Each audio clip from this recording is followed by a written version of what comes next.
ನಮಸ್ಕಾರ. ಮುಖ್ಯಾಂಶಗಳು. ಆಗ್ರಾದಲ್ಲಿಂದು ಪ್ರಧಾನಿ ನರೇಂದ್ರ ಮೋದಿ ಅವರಿಂದ ಗಂಗಾಜಲ ಯೋಜನೆಗೆ ಚಾಲನೆ. ಸೋಲಾಪುರದಲ್ಲಿ ವಿವಿಧ ಅಭಿವೃದ್ಧಿ ಕಾಮಗಾರಿಗಳಿಗೆ ಶಂಕುಸ್ಥಾಪನೆ. ಸಾಮಾನ್ಯ ವರ್ಗದ ಆರ್ಥಿಕ ದುರ್ಬಲರಿಗೆ ಶೇಕಡಾ 10ರ ಮೀಸಲಾತಿ ವಿಧೇಯಕಕ್ಕೆ ಲೋಕಸಭೆ ಅಂಗೀಕಾರ. ಐತಿಹಾಸಿಕ ಕ್ಷಣ, ಪ್ರಧಾನಿ ನರೇಂದ್ರ ಮೋದಿ ಬಣ್ಣನೆ. ಅಯೋಧ್ಯೆ ಭೂ ವಿವಾದ, ಸುಪ್ರೀಂ ಕೋರ್ಟ್ನ 5 ನ್ಯಾಯಮೂರ್ತಿಗಳ ಪೀಠದಿಂದ ನಾಳೆಯಿಂದ ವಿಚಾರಣೆ ಆರಂಭ. ಹಾಗೂ ಖೇಲೋ ಇಂಡಿಯಾ 2ನೇ ಆವೃತ್ತಿಗೆ ಪುಣೆಯಲ್ಲಿಂದು ಚಾಲನೆ. ಕ್ರೀಡಾ ಸಚಿವ ರಾಜ್ಯವರ್ಧನ್ ರಾಥೋಡ್ ಭಾಗಿ.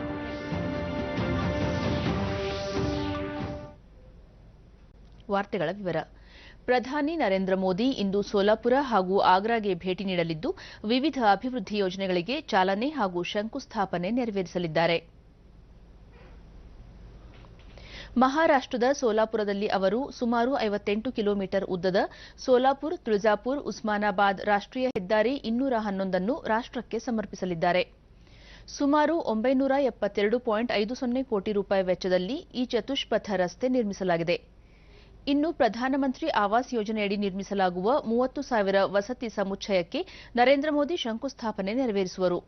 ಜೊತೆಗೆ ಹಲವಾರು ಕಾಮಗಾರಿಗಳಿಗೆ ಚಾಲನೆ ನೀಡುವರು. ಇಂದೇ ಉತ್ತರ ಪ್ರದೇಶದ ಆಗ್ರಾಕ್ಕೂ ಭೇಟಿ ನೀಡಲಿರುವ ಪ್ರಧಾನಿ ಸುಮಾರು 2,980 ಕೋಟಿ ರೂಪಾಯಿ ವೆಚ್ಚದ ನೀರು ಪೂರೈಕೆಯ ಗಂಗಾಜಲ ಯೋಜನೆಗೆ ಹಸಿರು ನಿಶಾನೆ ತೋರುವರು. ಸರ್ಕಾರದ ಈ ಯೋಜನೆಯಿಂದ ಆಗ್ರಾಗೆ 150 ಕ್ಯೂಸೆಕ್ ನೀರು ಲಭ್ಯವಾಗಲಿದ್ದು ನಗರದ ನಿವಾಸಿಗಳು ಹಾಗೂ ಪ್ರವಾಸಿಗರಿಗೆ ಅನುಕೂಲವಾಗಲಿದೆ.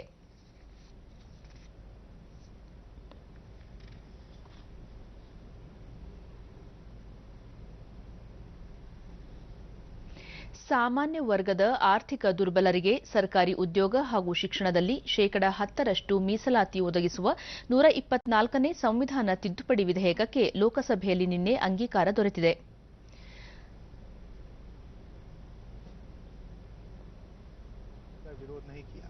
ರಾತ್ರಿವರೆಗೂ ನಡೆದ ಸುಮಾರು 5 ಗಂಟೆಗಳವರೆಗಿನ ತೀವ್ರ ಚರ್ಚೆಯ ನಂತರ ಲೋಕಸಭೆಯಲ್ಲಿ ಈ ವಿಧೇಯಕವನ್ನು ಮತಕ್ಕೆ ಹಾಕಲಾಯಿತು.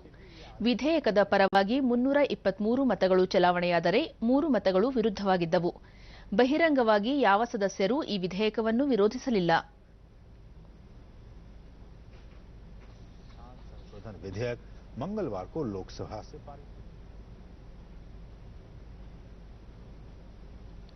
ಇಂದು ರಾಜ್ಯಸಭೆಯಲ್ಲಿ ಈ ವಿಧೇಯಕವನ್ನು ಮಂಡಿಸಲಾಗುತ್ತಿದ್ದು ಪಕ್ಷದ ಎಲ್ಲ ಸದಸ್ಯರು ಸದನದಲ್ಲಿ ಹಾಜರಿರುವಂತೆ ಬಿಜೆಪಿ ವಿಪ್ ಜಾರಿ ಮಾಡಿದೆ. ಇಲ್ಲಿ ಅಂಗೀಕಾರ ದೊರೆತ ಬಳಿಕ ವಿಧೇಯಕವನ್ನು ರಾಷ್ಟ್ರಪತಿ ಅವರ ಅಂಕಿತಕ್ಕೆ ಕಳುಹಿಸಿಕೊಡಲಾಗುತ್ತದೆ. ಬಳಿಕ ಕಾನೂನಾಗಿ ಜಾರಿಗೆ ಬರಲಿದೆ. ಇದಕ್ಕೂ ಮುನ್ನ ಸದನದಲ್ಲಿ ಈ ವಿಧೇಯಕವನ್ನು ಮಂಡಿಸಿದ ಸಾಮಾಜಿಕ ನ್ಯಾಯ ಮತ್ತು ಸಬಲೀಕರಣ ಖಾತೆ ಸಚಿವ ತಾವರ್ಚಂದ್ ಗೆಹ್ಲೋಟ್, ಆರ್ಥಿಕವಾಗಿ ಹಿಂದುಳಿದವರನ್ನು ಮುಖ್ಯವಾಹಿನಿಗೆ ತರುವ ಉದ್ದೇಶದಿಂದ ಈ ಮಸೂದೆ ಮಂಡಿಸಲಾಗಿದೆ. ಹಿಂದುಳಿದ ಎಲ್ಲ ಸಮುದಾಯದವರಿಗೆ ಈ ವಿಧೇಯಕದಿಂದ ಲಾಭವಾಗಲಿದ್ದು ಸಾಮಾನ್ಯ ವರ್ಗದ ಲಕ್ಷಾಂತರ ಕೋಟಿಯ ಬಡ ಕುಟುಂಬಗಳಿಗೆ ಇದರಿಂದ ಅನುಕೂಲವಾಗಲಿದೆ ಎಂದರು. ವಿಧೇಯಕ ಅಂಗೀಕಾರದ ಬಳಿಕ ಲೋಕಸಭೆ ಕಲಾಪವನ್ನು ಅನಿರ್ದಿಷ್ಟಾವಧಿಗೆ ಮುಂದೂಡಲಾಯಿತು. ಆರ್ಥಿಕವಾಗಿ ದುರ್ಬಲವಾಗಿರುವ ವರ್ಗಗಳಿಗೆ ಶೇಕಡಾ 10ರಷ್ಟು ಮೀಸಲಾತಿ ಕಲ್ಪಿಸುವ ವಿಧೇಯಕಕ್ಕೆ ಲೋಕಸಭೆಯಲ್ಲಿ ಅಂಗೀಕಾರ ದೊರೆತಿರುವುದಕ್ಕೆ ವ್ಯಾಪಕ ಪ್ರಶಂಸೆ ವ್ಯಕ್ತವಾಗಿದೆ. ಪ್ರಧಾನಿ ನರೇಂದ್ರ ಮೋದಿ, ಇದೊಂದು ಐತಿಹಾಸಿಕ ಕ್ಷಣವಾಗಿದೆ.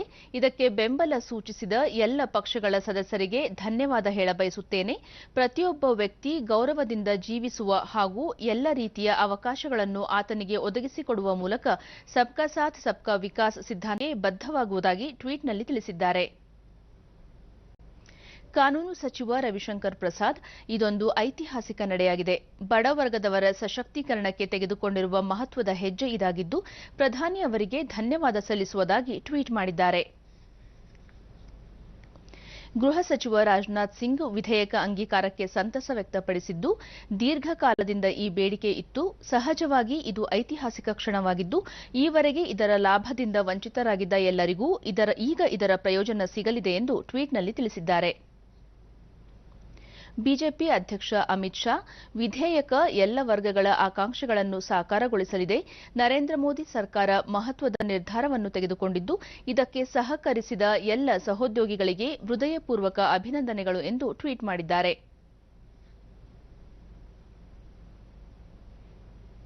ಕೇಂದ್ರ ವಾರ್ತಾ ಮತ್ತು ಪ್ರಸಾರ ಸಚಿವ ರಾಜ್ಯವರ್ಧನ್ ರಾಥೋಡ್ ಆರ್ಥಿಕವಾಗಿ ದುರ್ಬಲರಾದವರಿಗೆ ಈ ಮೀಸಲಾತಿ ನೆರವು ನೀಡಲಿದೆ. ಪ್ರತಿಯೊಬ್ಬ ನಾಗರಿಕ ಮುಂದೆ ಬರಲು ಅವಕಾಶಗಳು ದೊರೆಯಬೇಕು. ಈ ನಿಟ್ಟಿನಲ್ಲಿ ಈ ವಿಧೇಯಕ ಸಹಾಯವಾಗಲಿದ್ದು ಸಬ್ಕಾ ಸಾಥ್ ಸಬ್ಕಾ ವಿಕಾಸ್ ಅನ್ನು ಸಾಕಾರಗೊಳಿಸಲಿದೆ ಎಂದು ಹೇಳಿದ್ದಾರೆ. बहुत लंबे अरसे के बाद, दशकों के बाद ये इस तरह का आरक्षण आज हमने उस विधेयक को यहां पे पास करा है लोकसभा के अंदर। और अभी तक जो भी इस मुद्दे पे जो चर्चा हुई थी वो बिना संविधान के अमेंडमेंट की हुई थी। जब बिना संविधान के अमेंडमेंट की जब होती है तो वो सुप्रीम कोर्ट उसको बर्खास्त कर देता है। इस बार संविधान को अमेंडमेंट करके लेकर आए हैं तो पूरी नियत के साथ और पूरे जो सबका साथ सबका विकास का जो हमारा मापदंड है उसको लेकर आए हैं ताकि हर घर तक ये मजबूती पहुंचे। ಕಂದಾಯ ಸಚಿವ ಆರ್.ವಿ. ದೇಶಪಾಂಡೆ ನೇತೃತ್ವದ ಸಚಿವ ಸಂಪುಟ ಉಪಸಮಿತಿ ನಿನ್ನೆ ಬೆಳಗಾವಿ ಜಿಲ್ಲೆಯ ರಾಮದುರ್ಗ ತಾಲೂಕಿನ ಕೆಚಂದರ್ಗಿ ಗ್ರಾಮಕ್ಕೆ ಭೇಟಿ ನೀಡಿ ಬರ ಅಧ್ಯಯನ ನಡೆಸಿತು. ಬೆಳೆ ಹಾನಿ ಪರಿಶೀಲನೆ ನಡೆಸಿತು. ಸಣ್ಣ ನೀರಾವರಿ ಸಚಿವ ಆರ್.ಬಿ. ತಿಮ್ಮಾಪುರ, ಜಿಲ್ಲಾಧಿಕಾರಿ ಡಾ ಎಸ್.ಬಿ. ಬೊಮ್ಮನಹಳ್ಳಿ ಸೇರಿದಂತೆ ಅನೇಕರು ಉಪಸ್ಥಿತರಿದ್ದರು. ನಂತರ ಆರ್.ವಿ. ದೇಶಪಾಂಡೆ ರಾಜ್ಯದಲ್ಲಿ ಮುಂಗಾರು ಮತ್ತು ಹಿಂಗಾರು ಸಂಪೂರ್ಣ ವಿಫಲವಾಗಿದ್ದರಿಂದ ರೈತರು ಸಂಕಷ್ಟದಲ್ಲಿದ್ದು ಬೆಳೆ ಹಾನಿಗೆ 2,400 ಕೋಟಿ ರೂಪಾಯಿ ಪರಿಹಾರ ನೀಡುವಂತೆ ಪ್ರಧಾನಿ ನರೇಂದ್ರ ಮೋದಿ ಅವರಿಗೆ ಮನವಿ ಮಾಡಲಾಗಿದೆ ಎಂದು ತಿಳಿಸಿದರು. ಕೇಂದ್ರ ವಾರ್ತಾ ಮತ್ತು ಪ್ರಸಾರ ಸಚಿವಾಲಯ ಮುದ್ರಣ ಮಾಧ್ಯಮದ ಜಾಹೀರಾತು ದರವನ್ನು ಶೇಕಡ 25ರಷ್ಟು ಹೆಚ್ಚಿಸಿದೆ. ಈ ನೂತನ ದರ ನಿನ್ನೆಯಿಂದ ಅನ್ವಯವಾಗಲಿದ್ದು 3 ವರ್ಷಗಳ ಅವಧಿಗೆ ಈ ಹೊಸ ದರ ನಿಗದಿಯಾಗಿರುತ್ತದೆ. ಸಚಿವಾಲಯದ 8ನೇ ದರ ರೂಪಿಸುವ ಸಮಿತಿ ಶಿಫಾರಸಿನ ಮೇರೆಗೆ ಪರಿಷ್ಕೃತ ದರ ಜಾರಿಗೊಳಿಸಲಾಗಿದೆ.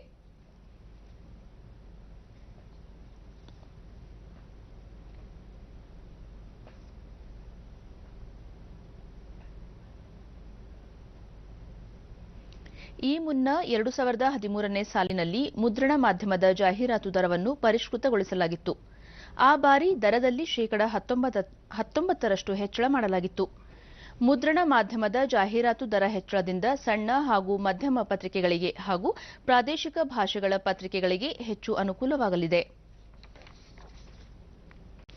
ರಾಮ ಜನ್ಮಭೂಮಿ ಬಾಬರಿ ಮಸೀದಿ ಭೂ ವಿವಾದ ಪ್ರಕರಣದ ಕುರಿತು ವಿಚಾರಣೆ ನಡೆಸಲು ಸುಪ್ರೀಂ ಕೋರ್ಟ್ 5 ನ್ಯಾಯಾಧೀಶರ ಸಾಂವಿಧಾನಿಕ ಪೀಠ ರಚಿಸಿದೆ.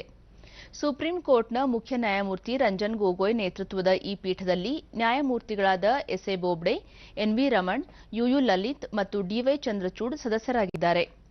2010ರಲ್ಲಿ ಅಲಹಾಬಾದ್ ಹೈಕೋರ್ಟ್ ಪೀಠ ನೀಡಿದ್ದ ತೀರ್ಪು ಪ್ರಶ್ನಿಸಿ ಸಲ್ಲಿಸಲಾಗಿರುವ 14 ಮೇಲ್ಮನವಿಗಳನ್ನು ಈ ವಿಶೇಷ ಪೀಠ ನಾಳೆಯಿಂದ ವಿಚಾರಣೆಗೆ ಕೈಗೆತ್ತಿಕೊಳ್ಳಲಿದೆ.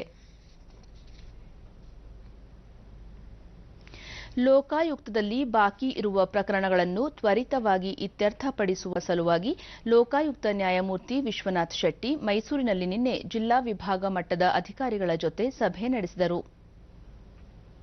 ಕೊಟ್ಟು ಅಧಿಕಾರಿ ವರ್ಗದವರಿಗೆ ಆ ಮಧ್ಯದಲ್ಲಿ ಅದನ್ನು ಅವರು ರಿಡ್ರೆಸ್ ಮಾಡಬೇಕು.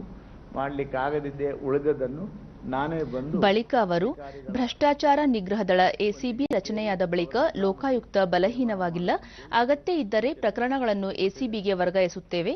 ಪ್ರಸ್ತುತ ಬಾಕಿ ಇರುವ 7,000 ಪ್ರಕರಣಗಳ ಇತ್ಯರ್ಥವೇ ಪ್ರಮುಖ ಸವಾಲಾಗಿ ಪರಿಣಮಿಸಿದೆ ಎಂದರು.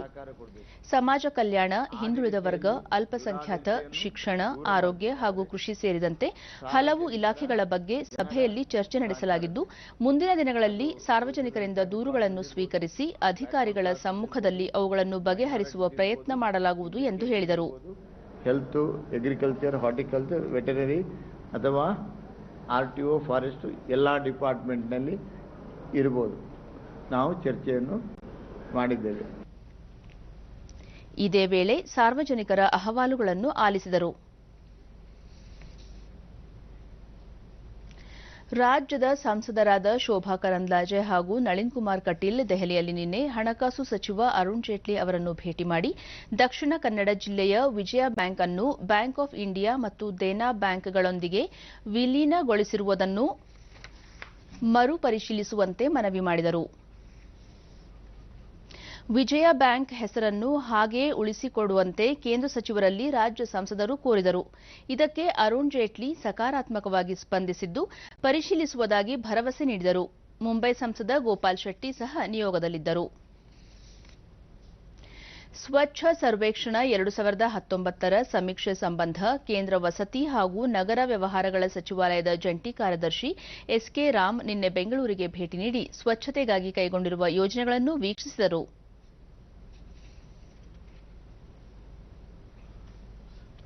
ವಾಣಿಜ್ಯ ಮತ್ತು ವಸತಿ ಇಲಾಖೆ, ಕೋರಮಂಗಲದ ಎಸ್ಡಬ್ಲ್ಯೂಎಂ ಉದ್ಯಾನ ಕಲಿಕಾ ಕೇಂದ್ರ ಹಾಗೂ ಬಿಬಿಎಂಪಿ ಹಸಿ ತ್ಯಾಜ್ಯ ಸಂಸ್ಕರಣಾ ಘಟಕಕ್ಕೆ ಭೇಟಿ ನೀಡಿದ್ದರು.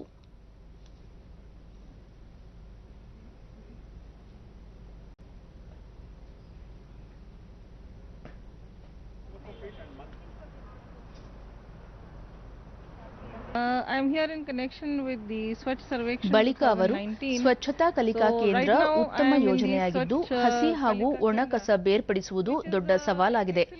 ಬೆಂಗಳೂರಿನ ಪ್ರತಿ ವ್ಯಕ್ತಿಯೂ ಈ ಘಟಕಕ್ಕೆ ಭೇಟಿ ನೀಡಿ ಕಸ ವಿಂಗಡಣೆ, ಸ್ವಚ್ಛತೆ ಬಗ್ಗೆ ಮಾಹಿತಿ ಪಡೆಯಬೇಕು ಎಂದರು.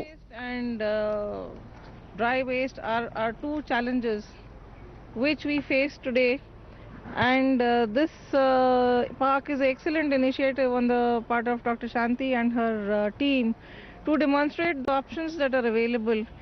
And I must request every citizen of Bangalore who has the interest of the city at heart to come and visit it and learn what is possible for wet waste management and implement it. I wish all Bangaloreans a clean and a Swachh city. BBMP ಜಂಟಿ ಆಯುಕ್ತ ಸರ್ಫರಾಜ್ ಖಾನ್, ವರ್ಷದ ಮೊದಲ ಸ್ವಚ್ಛ ಸರ್ವೇಕ್ಷಣೆ ನಡೆಯುತ್ತಿದ್ದು ಸ್ವಚ್ಛತೆಗೆ ಕೈಗೊಂಡಿರುವ ಸಿದ್ಧತೆಗಳ ಬಗ್ಗೆ ಮಾಹಿತಿ ಸಂಗ್ರಹಿಸಲಾಗುತ್ತದೆ. ಇದನ್ನು ಪರಿಗಣಿಸಿ ಬೆಂಗಳೂರಿಗೆ ರ್ಯಾಂಕಿಂಗ್ ನೀಡಲಾಗುತ್ತದೆ ಎಂದು ಹೇಳಿದರು.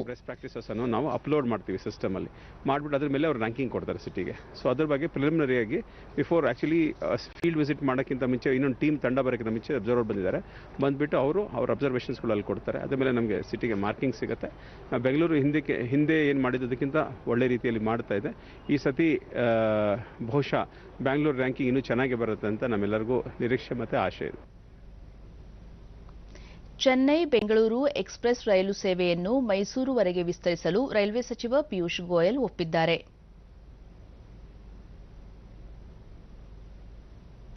ಚೆನ್ನೈನಿಂದ ಮಧ್ಯಾಹ್ನ 1:35ಕ್ಕೆ ಹೊರಡುವ 12609 ಸಂಖ್ಯೆಯ ರೈಲು ರಾತ್ರಿ 8:05ಕ್ಕೆ ಬೆಂಗಳೂರು ತಲುಪಲಿದೆ. 5 ನಿಮಿಷ ನಿಲುಗಡೆ ಬಳಿಕ 8:10ಕ್ಕೆ ಹೊರಟು ರಾತ್ರಿ 11 ಗಂಟೆಗೆ ಮೈಸೂರು ತಲುಪಲಿದೆ. ಹಾಗೆಯೇ ಮೈಸೂರಿನಿಂದ ಬೆಳಗಿನ ಜಾವ 4:45ಕ್ಕೆ ಹೊರಡುವ 12610 ಸಂಖ್ಯೆಯ ರೈಲು 7:45ಕ್ಕೆ ಬೆಂಗಳೂರು ತಲುಪಲಿದೆ. 5 ನಿಮಿಷ ನಿಲುಗಡೆ ಬಳಿಕ 8 ಗಂಟೆ 2 ನಿಮಿಷಕ್ಕೆ ಬೆಂಗಳೂರಿನಿಂದ ಹೊರಟು ಮಧ್ಯಾಹ್ನ 2:30ಕ್ಕೆ ಚೆನ್ನೈ ತಲುಪಲಿದೆ. ಕೆಂಗೇರಿ, ರಾಮನಗರ, ಚನ್ನಪಟ್ಟಣ, ಮದ್ದೂರು, ಮಂಡ್ಯ ಹಾಗೂ ಪಾಂಡವಪುರಗಳಲ್ಲಿ ರೈಲು ನಿಲುಗಡೆಯಾಗಲಿದೆ. ಸಂಸದ ಪ್ರತಾಪ್ ಸಿಂಹ ದೆಹಲಿಯಲ್ಲಿ ರೈಲ್ವೆ ಸಚಿವ ಪಿಯೂಷ್ ಗೋಯಲ್ ಅವರನ್ನು ಭೇಟಿ ಮಾಡಿ ಮೈಸೂರುವರೆಗೆ ಈ ರೈಲು ಸೇವೆಯನ್ನು ವಿಸ್ತರಿಸುವಂತೆ ಮನವಿ ಮಾಡಿದ್ದರು. ಇದಕ್ಕೆ ರೈಲ್ವೆ ಸಚಿವರು ಸಕಾರಾತ್ಮಕವಾಗಿ ಸ್ಪಂದಿಸಿದ್ದಾರೆ. ಮಹಾರಾಷ್ಟ್ರದ ಪುಣೆಯಲ್ಲಿ ಇಂದಿನಿಂದ 2ನೇ ಆವೃತ್ತಿಯ ಖೇಲೋ ಇಂಡಿಯಾ ಯುವ ಕ್ರೀಡಾಕೂಟ ಆರಂಭವಾಗಲಿದೆ. ಶಿವಾಜಿ ಛತ್ರಪತಿ ಕ್ರೀಡಾ ಸಂಕೀರ್ಣದಲ್ಲಿ ಇಂದು ಸಂಜೆ ನಡೆಯಲಿರುವ ಉದ್ಘಾಟನಾ ಸಮಾರಂಭದಲ್ಲಿ ಕೇಂದ್ರ ಕ್ರೀಡಾ ಸಚಿವ ರಾಜ್ಯವರ್ಧನ್ ರಾಥೋಡ್ ಹಾಗೂ ಮುಖ್ಯಮಂತ್ರಿ ದೇವೇಂದ್ರ ಫಡ್ನವೀಸ್ ಭಾಗವಹಿಸಲಿದ್ದಾರೆ. ಇದೇ ವೇಳೆ ಪ್ರಧಾನಿ ನರೇಂದ್ರ ಮೋದಿ ವಿಡಿಯೋ ಮೂಲಕ ಭಾಷಣ ಮಾಡಲಿದ್ದಾರೆ. ವಿವಿಧ ರಾಜ್ಯಗಳ 9,000ಕ್ಕೂ ಅಧಿಕ ಕ್ರೀಡಾಪಟುಗಳು 18 ವಿಭಿನ್ನ ಸ್ಪರ್ಧೆಗಳಲ್ಲಿ ಭಾಗವಹಿಸಲಿದ್ದಾರೆ. ಯುವ ಒಲಿಂಪಿಕ್ಸ್ ಚಿನ್ನದ ಪದಕ ವಿಜೇತ ಶೂಟರ್ ಮನು ಬಾಕರ್ ಹಾಗೂ ಸೌರಭ್ ಚೌಧರಿ ಮತ್ತು ವೇಟ್ ಲಿಫ್ಟರ್ ಜೆರೆಮಿ ಲಾಲ್ರಿನುಂಗಾ ಈ ಕ್ರೀಡಾಕೂಟದಲ್ಲಿ ಭಾಗವಹಿಸಲಿರುವ ಪ್ರಮುಖ ಯುವ ಪ್ರತಿಭೆಗಳಾಗಿದ್ದಾರೆ. ದೇಶದಲ್ಲಿ ಕ್ರೀಡಾಪಟುಗಳಿಗೆ ಅವಕಾಶ ಕಲ್ಪಿಸಲು ಹಾಗೂ ಅಂತಾರಾಷ್ಟ್ರೀಯ ಮಟ್ಟದ ಕ್ರೀಡಾಪಟುಗಳನ್ನು ಸಿದ್ಧಪಡಿಸುವ ಉದ್ದೇಶದೊಂದಿಗೆ ಕೇಂದ್ರ ಕ್ರೀಡಾ ಸಚಿವಾಲಯ ಕಳೆದ ವರ್ಷ ಖೇಲೋ ಇಂಡಿಯಾ ಅಭಿಯಾನವನ್ನು ಪ್ರಾರಂಭಿಸಿದೆ. ಕೊನೆಯಲ್ಲಿ ಮತ್ತೊಮ್ಮೆ ಮುಖ್ಯಾಂಶಗಳು. ಆಗ್ರಾದಲ್ಲಿಂದು ಪ್ರಧಾನಿ ನರೇಂದ್ರ ಮೋದಿ ಅವರಿಂದ ಗಂಗಾಜಲ ಯೋಜನೆಗೆ ಚಾಲನೆ. ಸೋಲಾಪುರದಲ್ಲಿ ವಿವಿಧ ಅಭಿವೃದ್ಧಿ ಕಾಮಗಾರಿಗಳಿಗೆ ಶಂಕುಸ್ಥಾಪನೆ. ಸಾಮಾನ್ಯ ವರ್ಗದ ಆರ್ಥಿಕ ದುರ್ಬಲರಿಗೆ ಶೇಕಡ 10 ಮೀಸಲಾತಿ ವಿಧೇಯಕಕ್ಕೆ ಲೋಕಸಭೆ ಅಂಗೀಕಾರ. ಐತಿಹಾಸಿಕ ಕ್ಷಣ, ಪ್ರಧಾನಿ ನರೇಂದ್ರ ಮೋದಿ ಬಣ್ಣನೆ. ಅಯೋಧ್ಯೆ ಭೂ ವಿವಾದ, ಸುಪ್ರೀಂ ಕೋರ್ಟ್ನ 5 ನ್ಯಾಯಮೂರ್ತಿಗಳ ಪೀಠದಿಂದ ನಾಳೆಯಿಂದ ವಿಚಾರಣೆ ಆರಂಭ. ಹಾಗೂ ಖೇಲೋ ಇಂಡಿಯಾ 2ನೇ ಆವೃತ್ತಿಗೆ ಪುಣೆಯಲ್ಲಿಂದು ಚಾಲನೆ. ಕ್ರೀಡಾ ಸಚಿವ ರಾಜ್ಯವರ್ಧನ್ ರಾಥೋಡ್ ಭಾಗಿ.